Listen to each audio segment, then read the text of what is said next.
On a quiet snowy afternoon, at the hall of the Alliance Lord sits Hajin Cheon, the current Alliance Murim Lord. Beside him standing his loyal comrade and trusted friend supreme strategist Saryong Gal and his personal guard Byeok. As he was reviewing some documents, Hajin Cheon noticed that it started snowing. Saryong remembers that Byeok's child likes snow.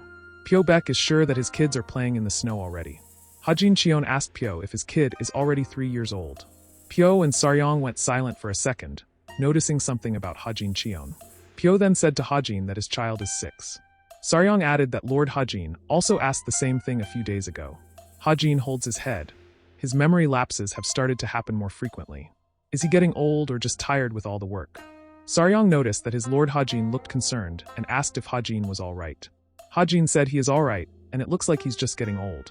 Hajin has been the Alliance Lord for 40 years.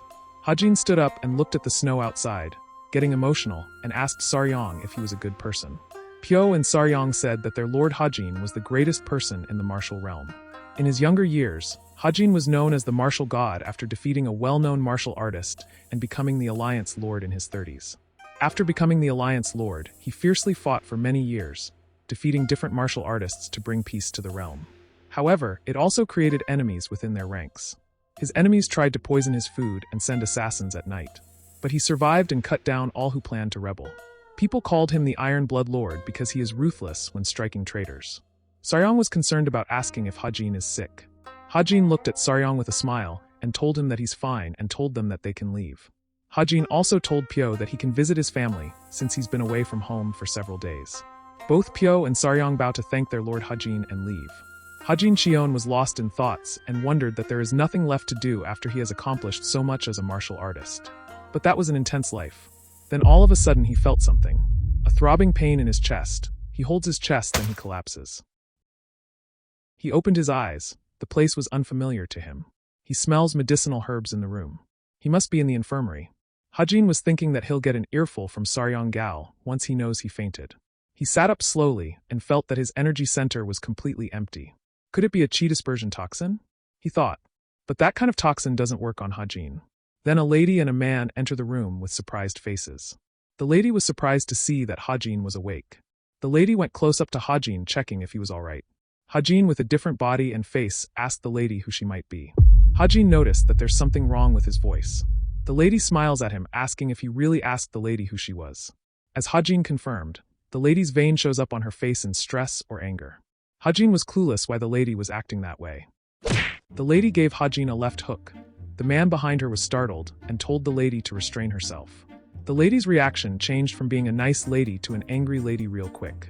The lady who spent sleepless nights worrying over Hajin was none other than his mother. The lady's anger went to the roof after the way Hajin spoke to her. The husband thought that Hajin was still disoriented after fainting. That's why he's talking that way, he explained to the wife. Hajin sighs, thinking that he must be dreaming. It must be, what else could it be, right? But when he saw himself in the mirror, he was shocked and confused. Then he smiled, believing that the dream was so ridiculously vivid, and probably the reason why his head hurts. Then he slowly fainted again. The couple was stunned, then they panicked, thinking that he fainted because of her punch. Later that day, Hajin sat up and looked out the window. He thought that once he woke up he'd be the Alliance Lord again, sadly not. He looked around, realizing that he is not suffering from chi disorder either. He looked at the mirror again, thinking that he's seen many incredible things in his 70 years of living in the martial world, but never about reincarnation. And with his memory as Hajin Cheon intact as well. The door slides and an older man enters holding a tray of food and a teapot. The old man told Hajin that his action yesterday was very disappointing. Hajin responded, saying that he doesn't remember anything. Hajin thought to himself that what he said wasn't a lie. He literally knows nothing about the life of the body he's in. The old man chuckled, not believing a word Hajin said. The old man said that he does that to avoid taking responsibility. Hajin can't believe what the old man said to him. Him avoiding responsibility? When he was an Alliance Lord, he was very clear in giving rewards and punishments, and didn't fall back on his subordinates' loyalty. He always took responsibility when necessary. And yet he's being accused of avoiding responsibility by the old man. The old man stood up, slid the door, then stopped. He looked at Hajin and said that he's their family's disgrace. Hajin can't believe what he heard. Then the old man closed the door. Hajin asked himself, what in the world did the owner of his body do to be slapped and treated like a scumbag the moment he woke up? Hajin sighs, he got tired from analyzing what's going on. The door opens, and this time a young man enters. The young man was surprised to see Hajin awake. The young man sat down and told him that he told Hajin that he'll never beat her, woman or not. And then he went and got drunk. Hajin looked at the young man with a confused gaze, asking who he was. The young man looked at Hajin with a look of confusion. The young man explained that he heard that Hajin was acting like he couldn't remember anything. The young man went silent for a moment and thought that what Hajin is doing is clever for pretending to forget everything. But the young man doesn't know why Hajin showed poor judgment that day. Then Hajin gave the young man a sharp gaze. The young man flinched and rephrased what he said, that it must be that Hajin was too innocent for this world. The young man also mentioned to take his martial art training more seriously. It seems the owner of Hajin's body got beaten by a woman. Hajin looks like he's about to snap, but asks the young man one more time. The young man immediately shouted while introducing himself. His name is Gwandu. Gwandu told Hajin that it is not funny pretending that he lost his memories. Hajin clarified the young man's name. Apparently the name Gwandu stands for crazy head. Gwandu immediately corrected Hajin, explaining that Gwang means shine, and Hajin is the only one used to call Gwandu crazy head to make fun of him. Gwandu asked Hajin again why he is still acting like he has amnesia. Hajin looks like he's having a migraine, and responds that he really doesn't remember anything. But Gwandu doesn't believe Hajin, even though he's telling the truth. Gwandu then asked if he remembered that Gwandu lent him money. Obviously Hajin doesn't remember. Hajin asked how much. Gwandu said that he owes him 2 niangs. Hajin checked his pocket, then gave 2 niangs to Gwandu. Gwandu's eyes popped. Now he believes that Hajin can't really remember anything. Hajin asked Gwandu what changed his mind. Based on Gwandu, Hajin never paid his debts. Hajin sighs and looks like his head is about to explode because of how much of a scumbag the owner of the body is. To get more answers to his questions, Hajin asked Gwandu what he did to get this kind of treatment. Gwandu doesn't even know where to start. Hajin asked Gwandu to start from the recent incident. Why is he injured? Apparently, Hajin went to see a lady song and got rejected. Then Hajin mouthed off at her and got beaten because of it. That made Hajin angry, so he got drunk and made a fool out of himself and took a dive into a pond. Can't imagine the headache of Hajin right now. Hajin asked who Lady Song was. Gwandu can't believe Hajin forgot Lady Song, that his eyes turned white. All Hajin can do is nod to Gwandu. Wherein Song, the heir of the Song clan. According to Gwandu, she's the most beautiful woman in all of Shandong. Gwandu also added that Lady Song is smart, excellent at martial arts, and perfect in every way. But Gwandu said that she has one fatal flaw. Hajin looked at Gwandu with curiosity. Hajin asked, fatal flaw? What is it? Gwandu looked at Hajin with a serious gaze, as if the information was a national secret. The flaw was that Lady Song is betrothed to him. That's her fatal flaw? Hajin asked, looking dead inside. Adding insult to injury, Gwandu said that Lady Song is very unlucky when it comes to marriage. That fatal flaw happened when the arranged marriage was promised while she was inside her mother's womb. The room went silent for a moment. Then Hajin asked Gwandu if he was in the habit of hitting him before. Gwandu was startled, asking Hajin why he was asking that. Hajin looked at his fist. For some reason his fist seemed to twitch by itself when listening to Gwandu, and he had an urge to punch him. Gwandu with his trembling voice laughed, and said that their bond is stronger than engagement. Hajin is not sure whether to believe in Gwandu or not. He remembers what the old man said earlier, that he's the disgrace of their family. So he decided to know more about the owner of the body. Hajin asked Gwandu about the trouble he got into before. Gwandu said that Hajin was scammed by a crooked gambler and lost a lot of money. He also lost a lot of money to a courtesan that he fell for. He got into a drunken fight, ran away from home because he didn't want to train in martial arts. This could take 10 chapters and Gwandu is still not finished. So Hajin stopped Gwandu. Hajin remembers when he got hit by the owner's mother. If it were him, he'd beat the owner of the body half to death. Hajin looked like he could collapse again after hearing all that the owner did. But Hajin had to ask Gwandu the important question. What kind of person does Gwandu think he is? Gwandu, hesitant but asked Hajin if he may be frank. What else can Hajin do but say sure, now's your chance. Gwandu mustered all his courage and exhaled. You're a garbage human being. Gwandu said. Hajin flinched and went silent. Thinking garbage? Hajin remembers Saryong Gal saying that he is the embodiment of the martial arts world itself. Hajin smiled and sighs. He has no choice but to accept that he is now living a new life. A few days later, outside, Hanjin sat quietly with the body of the owner, Ridan Byeok, the young lord of the Byeok sword sect of Shandong. Though Ridan's body was that of a 20-year-old, it held only 5 years' worth of chi energy. Beside him stood Wangdu, the only useful asset he had, an immature servant who had served him since childhood. Hanjin turned to Wangdu and asked if he had heard any interesting rumors lately. A treasure map? A mystical beast? Or? Hanjin paused. Wangdu waited, curiosity flickering in his eyes. Hanjin continued. Or rumors that the Alliance Lord is dead. Wangdu scoffed. Why would the Alliance Lord die? Hanjin remained suspicious. Why had the Alliance Lord's death not been announced, even after several days since his reincarnation? Could it be that they were hiding it? But then Wangdu recalled something. Hanjin's interest piqued. What kind of rumor? He asked. Wangdu hesitated before answering. I heard that young master lost his mind after getting beaten by Miss Song. Hanjin let out a small, embarrassed smile. Is Miss Song so beautiful that I'd go crazy and get beaten over her? Wangdu grinned confidently. People line up just to catch a glimpse of Miss Song's beauty. Hanjin, however, had encountered countless beautiful women in his past life. One of the 4 great beauties of the Central Plains, and even the woman once considered the most beautiful in the world. Yet, romance had never been an option. The world only saw him as the greatest martial artist, never as a man with personal desires and emotions. For Hanjin, the sword was his only lover. Gwangda teased Hanjin, insisting that despite everything, he would still want to meet Miss Song. But Hanjin ignored him and instructed Gwangdu to bring him a sword. Wangdu furrowed his brows. Why do you need a sword all of a sudden? Hanjin simply replied. Why wouldn't a martial artist seek a sword? Wangdu let out a sigh. Young master must have really lost his memory. After searching for a while, Wangdu handed him a sword. Hanjin studied it closely. It had been a long time since he had last held a sword after reaching his peak. Yet he had failed to attain the mental sword, a transcendent state where one could wield an invisible blade forged by the mind, capable of cutting through anything. As he unsheathed the weapon, a luminous white energy swirled around the blade, dancing in the air. Rebirthed in this new body, Hanjin was determined to forge a different path, one that deviated from the life he had once walked. Gwangdu raised an eyebrow. You're not planning to take revenge on Miss Song with that sword, are you? Hanjin looked genuinely puzzled. Why would I do that? Gwangda's eyes widened in realization. Hanjin was serious. He wasn't just confused about his surroundings. He was struggling to piece together the previous owner's identity. At that moment, Ridan's mother approached, her gaze filled with concern. Are you training for self-improvement, or are you planning revenge on Miss Song? But Ridan's mother was not easily swayed. She pressed further. Tell me the truth. Do you intend to harm her? Hanjin sighed. I have no such intentions. He met her gaze steadily. I plan to dedicate myself to martial arts. That is all. Yet she remained unconvinced. She suspected there was something deeper, something hidden. Hanjin let out a small chuckle. I would never harm my fiancée.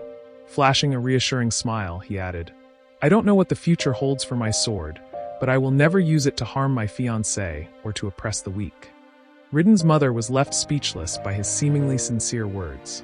While his soul remained devoted to martial arts and the Murim world, Hanjin vowed to embrace this new life as Ridan, still uncertain as to why he had been reincarnated into this body. Time passed, and Hanjin sat in meditation, channeling the previous owner's weak, 5 years' worth of internal chi into a concentrated pool of pure energy. Suddenly, the door burst open. Gwangda stumbled inside, shouting, There's a big problem. Hanjin smiled. The time had finally come. He turned to Gwangdu. Has the Alliance leader died? Wangdu blinked in confusion. What? Hanjin's abrupt question caught him completely off guard. Still stammering, Wangdu blurted out, No, the Song clan leader is in town. But Hanjin only tilted his head. Who's that? Gwangda scrambled to explain. Miss Song's father. They're both in town. Hanjin remained unfazed. So what? What's the big deal? Gwangda's face paled. Yo, Miss Song is with him. Hajin went outside to see this so-called beautiful Miss Song. Gwangda kept reminding Hajin that he needed to apologize respectfully. Hajin saw his parents talking to the Song clan leader.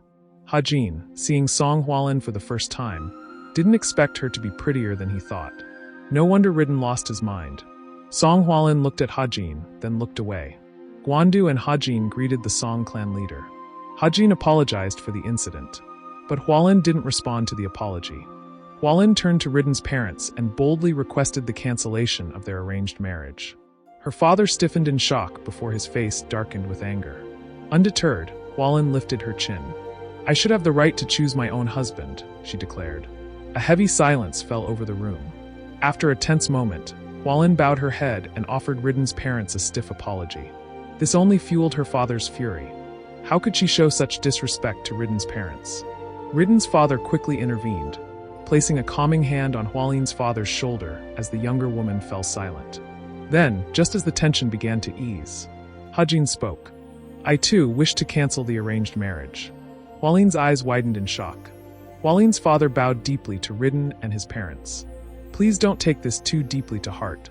Hajin's gaze sharpened. Everyone knew Ridan was the offender. Stepping forward, he clarified. This isn't about wounded pride. Like Hwalin, I too wish to marry by choice, not obligation. Hwalin's eyes flew wide, her breath catching in her throat. Ridan's parents exchanged a weighted silence before his father finally nodded. We respect Ridan and Lady Hwalin's wishes, he conceded. However, Hwalin's father found it unacceptable. He then respectfully took his leave. Hwalin, with a questioning look, asked Hajin what prompted his change of heart. Hajin grinned and quipped, Your punches, my lady, are quite memorable. Hwalin, showing no reaction, bowed to Ridan's parents and left with her father.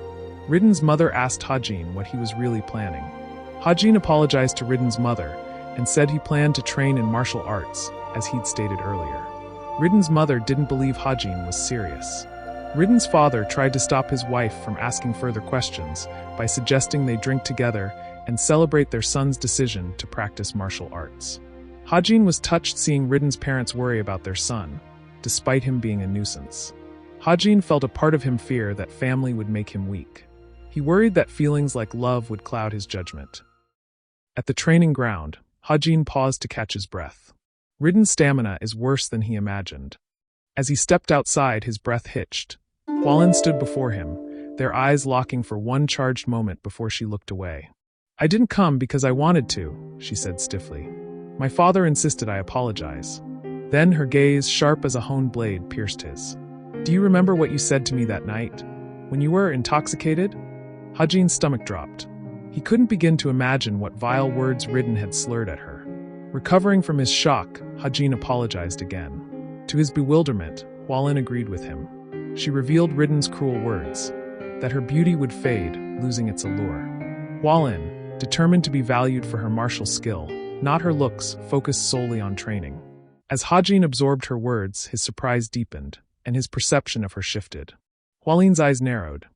Did you agree to cancel the engagement because it wounded your pride? Hajin blinked in confusion. After a weighted pause, he exhaled sharply. Think whatever you wish. Just know this, my decision won't change. Her lips parted in silent shock. Hwalin, he said as he stepped past her, his shoulder barely brushing hers. Consider me no longer an obstacle in your path. Hajin remembered his previous life during his 20s. He had lived by the sword, his days hard and bloody.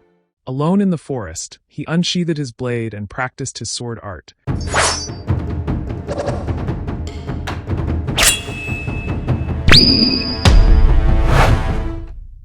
Imagining his former opponents while embodying the Murim Lord he once was. Using chi with Ridan's body came easier than he'd anticipated. Was Ridan's body naturally gifted for martial arts? Yet Ridan had chosen to be a wastrel. In a gazebo in the middle of the lake, Hwalin and her bodyguard were talking about Ridan, the owner of Hajin's body. Hwalin was told that Ridan had started training in martial arts. Her bodyguard thought Ridan was doing it to impress Hwalin, but she thought otherwise. She felt that Ridan was serious. Her bodyguard mentioned a meeting of promising martial artists today, featuring young Master Yang of the Yang Syndicate, who persistently requested her presence. Hwalin, with a noticeable hesitation, felt compelled to attend. Hajin went to a tavern to see if he could hear any news about the Alliance leader's death. But there wasn't a single rumor. If only he could go to the Grand Martial Alliance and ask, but he couldn't. Then he saw Hwalin with young Master Yang of the Yang Syndicate.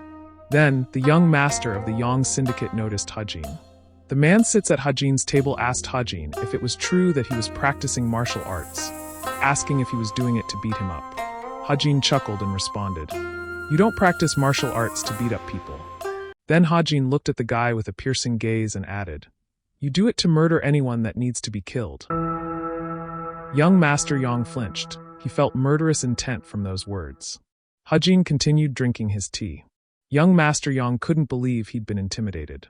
He tried retaliating by calling Hajin a debt dodger and insulting Hajin for getting beaten up by Hualin. Hajin was confused. He'd need to ask Guandu if he'd borrowed money from this jerk. The jerk asked Hualin if she was bothered by the presence of Hanjin. Hualin responded that she was not. Hanjin stood up, and the jerk was startled. Hanjin wore his hat and walked away, ignoring the jerk. He walked past Hualin in silence without even looking at her. Hajin went home. As soon as he opened the gate, he saw Guandu sweeping. He asked Guandu why he was sweeping. Guandu told Hajin that the Yang syndicate leader was coming. Hajin asked who that was. The leader of the largest sect in our area. Our sect used to be the best back in the day. Hajin asked what happened. But for some reason, Hajin already knew it was because of Ridan, the owner of the body he inhabited. Guandu said that their sect spent a lot of money cleaning up Ridan's messes, and had to borrow money from other sects like the Yang sect. Now Hajin knows why the young master of the Yang sect was so cocky around him. Hajin closed his eyes and groaned, trying to fathom the trouble Ridan had made. Hajin now understood the situation, but he asked Guandu why he was still working, since it was already evening. Guandu explained that they needed to make the place presentable for the person who lent them money. Guandu rushed to finish his work. Then a girl said that the Yang syndicate leader had hit Guandu. Hajin was shocked after hearing it and asked why. The girl explained that they called Guandu lazy for not cleaning the trash and got beat up. But the Yang leader was the one who threw the trash. Hajin couldn't believe that a sect leader would do that in another sect's house. Hajin asked if he was there when it happened. The girl angrily said that he wasn't just there. He even laughed at Guandu when they did it. Hajin was shocked. How could Ridan let that happen? But then she said something that Hajin wouldn't forget. The girl told Hajin that Guandu told her that Guandu thinks he can trust Ridan because he is becoming a better person. But the girl still doesn't trust Ridan, but trusts Guandu. The girl bowed at Hajin and left. Hajin looked at Guandu, thinking that despite how Ridan treated him, he was still nice to Hajin. Hajin pulled his hat and left. Night fell, and the Yang leader arrived. The syndicate leader was greeted by Ridan's father. Hajin noticed that the syndicate visiting this late at night was a sign of disrespect to their family. Then he saw the son of the syndicate leader, the one who had hit Guandu. Ridan's father invited the syndicate leader to continue their conversation inside the house. The jerk approached Hajin. Hajin felt rage for Guandu, but knew he had to hold back, for now. Yet it was agonizing to see Guandu trembling in fear. Steeling himself, Hajin turned to walk away. Then the jerk hurled an insult. Hajin froze. The jerk told Hajin, "You're no longer the number one sect in Shandong." Hajin took the insult, said, "I know," and walked away. The Byeok swordsmen couldn't believe their young lord had truly changed. Then a girl screamed. The jerk was grabbing the young girl. Guandu tried to intervene. The jerk glared at Guandu in rage. Guandu immediately realized his mistake. He bowed and apologized profusely. The jerk spat on the ground. "Clean it," he ordered. As Guandu knelt to wipe it, the jerk kicked him. "Use your mouth," he sneered. The onlookers recoiled in disgust at this cruelty. The girl moved to help Guandu, but he shouted, "Check if our young master needs anything first." Their eyes and everyone's turned to Hajin. Hajin agreed that they couldn't have the ground dirty. Everyone was shocked. The swordsmen knew that their young master hadn't changed at all. Guandu had no choice but to follow Hajin's order. The jerk smirked. Guandu was about to clean the ground when Hajin asked, "Why are you the one cleaning it?" Guandu froze in confusion. Hajin continued, "The one who spat should clean it." Guandu and the girl exchanged bewildered glances. Then Hajin's voice turned icy. "Clean your spit with that nasty mouth of yours." The jerk snapped. Hajin asked if Guandu was all right. Hajin ordered the swordsman not to interfere. The captain of the swordsmen bowed and agreed to stand back. Hajin turned to the jerk. "Apologize." The jerk laughed, refusing. He stepped closer to Hajin and spat another insult. "You poor bastard." As the jerk raised his fist to punch, Hajin countered with a crushing uppercut. Everyone was shocked. The jerk staggered. He tried another punch, this time channeling chi. Hajin dodged. That strike could have killed me if I weren't careful, he realized. But they didn't know Hajin's past life prowess. The jerk lunged again but hit only air. Punch after punch flew, yet none connected. The swordsman's captain gaped. How is he moving like this? Then, Hajin's counter smashed into the jerk's face. But Hajin wasn't done. He followed up with a flurry of punches. Then a final blow sent the jerk flying. Every eye widened at their young lord's skill. The syndicate swordsman demanded, "Why go this far?" Hajin pointed at Gwandu. "You all saw how he disrespected my servant." The jerk, now sprawled on the roof, shrieked at his swordsman. "Kill him." The syndicate swordsman hesitated. Murdering a sex young lord over this spoiled brat? Yet orders were orders. Slowly, he gripped his sword. Hajin's own captain stepped forward. "Consider the consequences." A tense silence fell. "Not worth it," the syndicate swordsman conceded. "Let the clan leaders settle this." But the jerk lunged, snatching the sword. Hajin caught his wrist and snapped his elbow backward. The jerk wailed like a child. Still, Hajin wasn't finished. A brutal kick to the leg. An uppercut. Teeth arced through the air. Only then did Hajin exhale. Gwandu, panicking, urged Hajin to run and let his father handle this. If the syndicate leader catches Hajin, there'll be hell to pay. Yet if Hajin fled, Hajin knew the blame would fall on Gwandu alone. Hajin refused to leave. Besides, it was too late. The syndicate leader and Hajin's father had already arrived. The syndicate leader's face twisted with shock, confusion, and rage. Hajin gave Gwandu a chilling smile. "Don't worry. I'll have them bury you next to me." Gwandu gulped, his throat dry with terror. The jerk told his father that Hajin tried to kill him. His father asked everyone if that was true. The syndicate swordsman captain hesitated to tell the truth.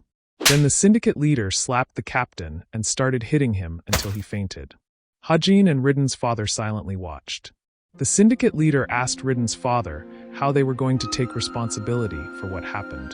The Byeok Clan leader asked their swordsman captain and demanded an explanation of what happened. The syndicate leader got angry after hearing that his son was beaten because of a servant. Ridan's father told the syndicate leader that they should be the ones to take responsibility. Everyone was surprised after hearing what Ridan's father said. The syndicate leader was enraged. Ridan's father also added that the syndicate leader's son used chi to hit Hajin and tried to kill him with a sword. But he would forgive the syndicate leader just this once to save face. Hajin thought his father was timid, but he was so wrong. In anger, the syndicate leader demanded that the Byeok Clan leader pay their debt. The clan leader agreed and told the syndicate leader to leave. Ridan's father asked him why he did it. Hajin explained that the syndicate young master tried to humiliate their family by ordering his servants to do something deplorable. Gwandu and the girl were surprised to hear Hajin call them family. His father looked at Hajin, then called the swordsman captain to follow him. Hajin saw that Gwandu and the girl were still in shock. Hajin told them not to worry and promised them that the clan would protect them from now on. The girl, in tears, thanked Hajin. Gwandu asked Hajin why he wasn't afraid. But why would Hajin be afraid? Gwandu explained that the syndicate greatly outnumbered their clan's forces. Hajin explained to Gwandu that numbers alone don't win fights, and war doesn't break out that easily. But Hajin knew how the syndicate leader thought. Then Gwandu called Hajin's name. Gwandu bowed and thanked Hajin for defending him. Hajin smiled and told Gwandu to remember it for the rest of his life. Gwandu couldn't believe Hajin would say that. Hajin, deep in thought, knew that the syndicate leader would devise a foolproof way to get revenge. Hajin knew he had to act first, before the syndicate leader made the first move. Meanwhile, his father was trying to stop his mother from selling her family heirloom to pay their debt to the syndicate and protect their son. Hajin, outside their room, heard everything. Hajin looked at the moon, thinking that maybe the reason he was reincarnated into Ridan's body was to help his parents and redeem their family name. Hajin and Gwandu rode in a carriage on their way to the Yang Syndicate. Gwandu asked why they were going. Hajin explained that they needed to resolve the problem with the Yang Syndicate. Gwandu then asked why he was being taken along.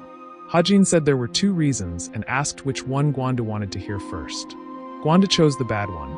Well, the bad reason was that Gwandu was the cause of the whole incident. He had no choice but to accept that. And the second reason? Because Gwandu was the only one Hajin could trust. But Gwandu didn't believe it, thinking Hajin was just making fun of him. Meanwhile, at the syndicate headquarters, the syndicate leader's son was begging his father to kill Hajin and his family. But the leader was already planning to do it, seeking revenge for the humiliation he had suffered at the hands of the Byeok Clan. He had already contacted a hired Ronin, known as the Bloodhound, to do the job. Back in the carriage, Hajin was reading the Byeok sword technique. It wasn't bad, but not necessarily something he needed to learn. He then asked Gwandu if he wanted to learn martial arts. But Gwandu scoffed. How could someone like him learn martial arts? Hajin explained that anyone could learn, even that jerk son of the syndicate leader. As long as he had the discipline, he could do it. When they arrived at their destination, they booked a room at a tavern. Gwanda said he'd sleep in the carriage, but Hajin told him that wasn't necessary. The tavern had a room with 2 beds. But Gwanda hesitated, thinking it was disrespectful. Hajin sat at a table and asked if Gwanda wanted a drink. Gwanda was surprised. Hajin told him to hurry up and sit down. When Gwanda hesitated again, Hajin asked why. It was because this was the first time Gwanda would be drinking with his young master. The tavern keeper served their food and drinks. Hajin offered to pour Gwanda a drink, but Gwanda refused. Hajin insisted. "It's fine," Hajin said, filling Gwanda's cup before pouring his own. Gwanda reached for the bottle. "Let me pour yours, young master." Hajin waved him off. "Just drink." Then Gwanda froze, a sudden, fearful realization. As Hajin raised his cup, Gwanda blurted out, "I've figured it out. You're planning to kill me later." Hajin spat out his drink. Gwanda's face turned grave. "That's why you're being nice, right?" All Hajin could do was sigh. Gwanda changed the topic and asked Hajin about his martial arts. Specifically, how he managed to beat the son of the young syndicate leader. Hajin explained that he had been training for 10 days, and that was enough to knock some sense into that jerk. Still confused, Gwanda looked at Hajin. "Are you really my young master?" He took a sip of his sake, then hesitated before asking, "You're not going back to your old self, right, young master?" Hajin chuckled. "I won't," but Gwanda's expression turned serious. "Promise me," he said. "Promise you won't change back." Hajin met Gwanda's gaze and realized he meant it. Smiling, Hajin said, "I promise." Gwanda was surprised. He extended his cup for Hajin to pour. Hajin smiled and poured wine into Gwanda's cup. He just realized that this was the first time he had felt this drunk. The next day, Hajin and Gwandu were walking on the road. Gwandu asked about Hajin's plan. Hajin explained that they needed to find out what the Yang Syndicate was planning. But to do that, they had to get information from inside the syndicate. Gwanda stopped, realizing something. He turned to Hajin and asked if he could go gather information himself. Hajin looked at Gwandu and warned him that it would be dangerous. If he got caught, he would be tortured. Gwanda smiled nervously. "I'd spill everything if they caught me," he admitted. Hajin, in a serious tone, responded, "Then you should. That's what wise loyalty is." "But isn't that betrayal?" Gwandu asked. "For now, it's still considered wise loyalty," Hajin replied. Determined, Gwandu was ready to take on the task. In the end, Hajin agreed to his proposal. Gwandu was so excited that he started walking away, but after a few steps, he stopped. He turned back to Hajin and laughed. "You'll quietly follow me and protect me, right, young master?" Hajin chuckled. "If that makes you feel better, then think that way." Gwanda sighed and turned to leave. Then he glanced back and said, "You should buy me a drink when I come back." Hajin smiled, and the two parted ways. After 4 days, there was still no sign of Gwandu. Hajin remained in the tavern, waiting. Then a stranger approached him. "It must be fate that we meet like this." "Let's have a drink," the stranger said. Hajin laughed. "Did you have fun?" he asked. The stranger was actually Gwandu. He had been scared to death while trying to gather information from the syndicate. Sitting down, he told Hajin everything he had learned. The Yang Syndicate was secretly recruiting Ronin and a talented swordsman known as Bloodhound. They were also spreading false rumors about Hajin to justify their attack on the Byeok Clan. Hajin asked how he had managed to get this information. Gwandu explained that a maid from the syndicate had joined his side. He just got lucky. They both laughed. Hajin was relieved that nothing had happened to Gwandu. "Good luck is a skill too," he said. Gwandu apologized for not infiltrating the Yang Syndicate to gather more information, but Hajin acknowledged his efforts. It was better than he had expected. Then Gwanda suddenly turned serious. "I confirmed something new," he said.